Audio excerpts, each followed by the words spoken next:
Economia no contexto certo.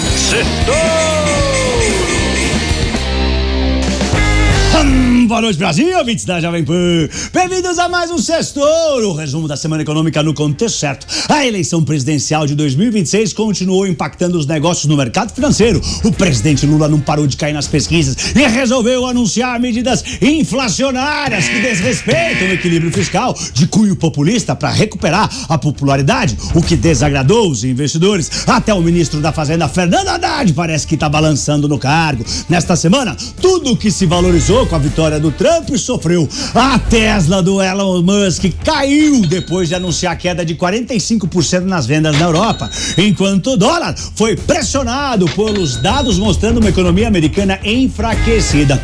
O Trump acabou não adiando as tarifas sobre o México e o Canadá, como ele estava dizendo que poderia adiar, impôs mais 10% de tarifa nos chineses, em cima daqueles 10% que ele já tinha colocado no começo desse mês, e ainda ameaçou a Europa, que estava sendo poupada com 25% em impostos. Ele também disse que vai revogar a licença de exploração à petrolífera Chevron para operar na Venezuela. Mas essa não foi a cereja do bolo. A cereja foi hoje, quando a gente assistiu um bate-boca público na reunião da Casa Branca na Sala Oval, na frente dos jornalistas, entre ele e o presidente da Ucrânia, Volodymyr Zelensky. O Trump levantou o tom de voz e isso piorou com força o ambiente dos mercados, as bolsas afundaram.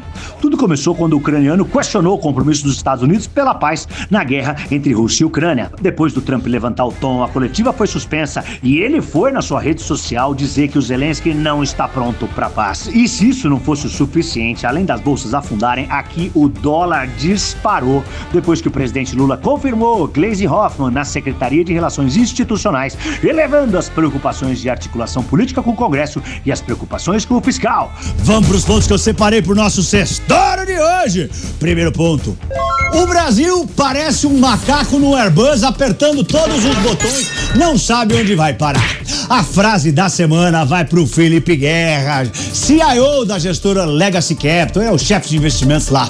A frase traduz exatamente o que o mercado financeiro está sentindo com relação ao governo e à situação macroeconômica. Ele se referia às medidas anunciadas pelo presidente Lula, vistas como populistas, para elevar a sua popularidade, que atingiu os níveis mais baixos de todos os tempos. Segundo ele, as medidas como dar R$1.000 aos alunos do programa PED-BEI, estender gratuidade todos os 41 remédios na farmácia popular, a intenção de ampliar o Vale Gás para 20 milhões de famílias e a liberação de 12 bilhões do FGTS para o saque aniversário são medidas para injetar dinheiro na economia e isso deve gerar ainda mais inflação ao pressionar a atividade econômica.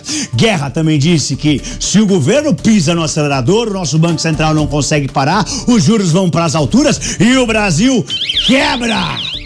Vale dizer que a inflação já está desancorada, muita gente já vê a inflação batendo 6%, o dobro da meta no fim do ano.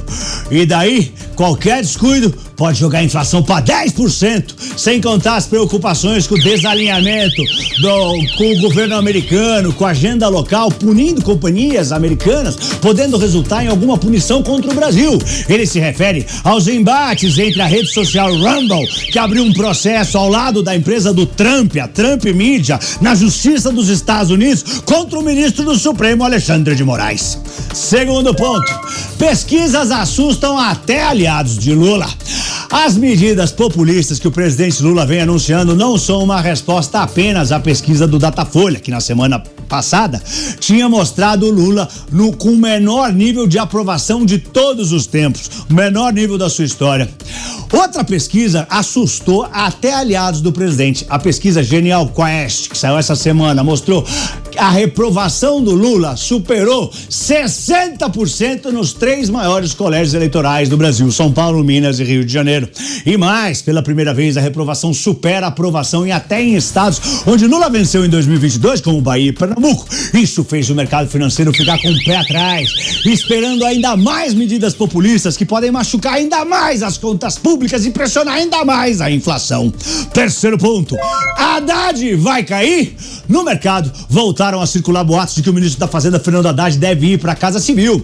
Essa ideia já tinha circulado no começo do ano, quando relatos deram conta que o vice-presidente Geraldo Alckmin assumiria a Fazenda. Essa mudança representaria uma espécie de renovação da carta compromisso do governo Lula, trazendo um político, Alckmin, que simbolizou o centro na campanha de 2022. Ele não possui uma visão expansionista de gastos e mantém uma excelente interlocução com o mercado financeiro. Já Haddad tem enfrentado resistência para dar sequência na sua agenda, inclusive dentro do próprio PT. Quarto ponto, Musk, o terror do servidor público americano, continuando a sua missão de cortar gastos nos Estados Unidos, de passar a motosserra do Milley nos custos. O Elon Musk, dono do X e da Tesla, o homem mais rico do mundo, mandou um e-mail para todos os 2 milhões de funcionários do governo americano, que gerou polêmica essa semana. Ele pediu que eles resumissem o que tinham feito de trabalho na semana anterior.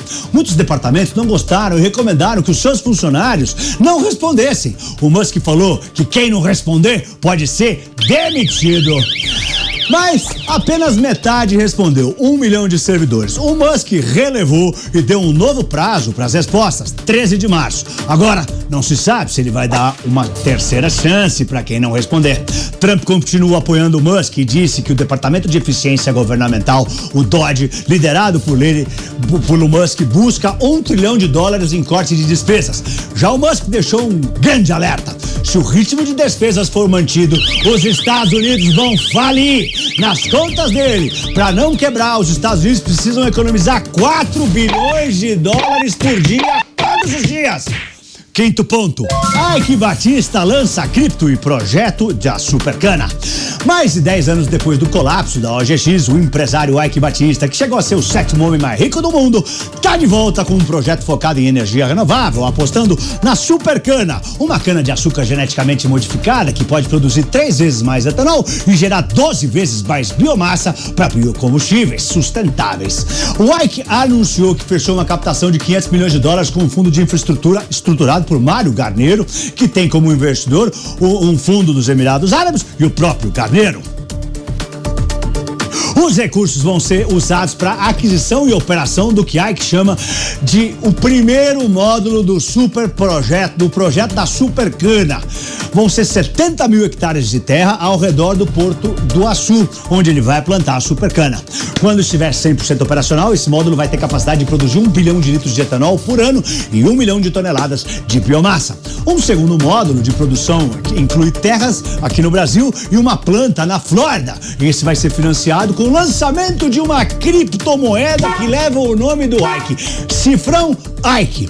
Gente, bom, eu recomendo o filme Ike Tudo ou Nada, do qual eu faço parte. É muito bom para entender o empresário que atualmente segue com os bens bloqueados depois da derrocada do grupo EBX. Último ponto. Milley, economista do ano. A Ordem dos Economistas do Brasil, OEB, escolheu o presidente argentino Javier Milei para receber o prêmio de economista do ano. Foi destacada a visão estratégica de Milei para estabilizar a economia em tempos difíceis. O presidente argentino conseguiu baixar a inflação de 25% ao mês para pouquinho mais do que 2% ao mês em janeiro. Impressionante! Cortou gastos públicos em 35%.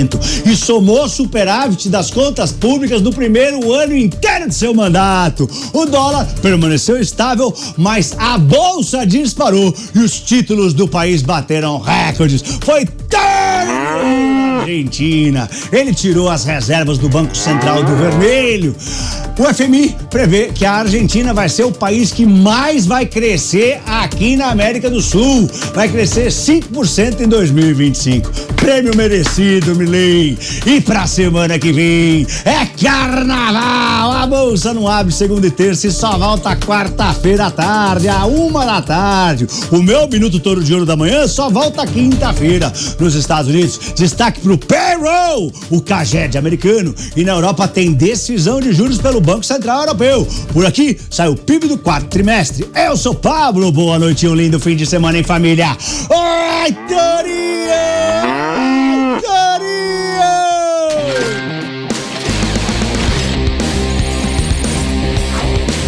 É economia no contexto certo. Sextou!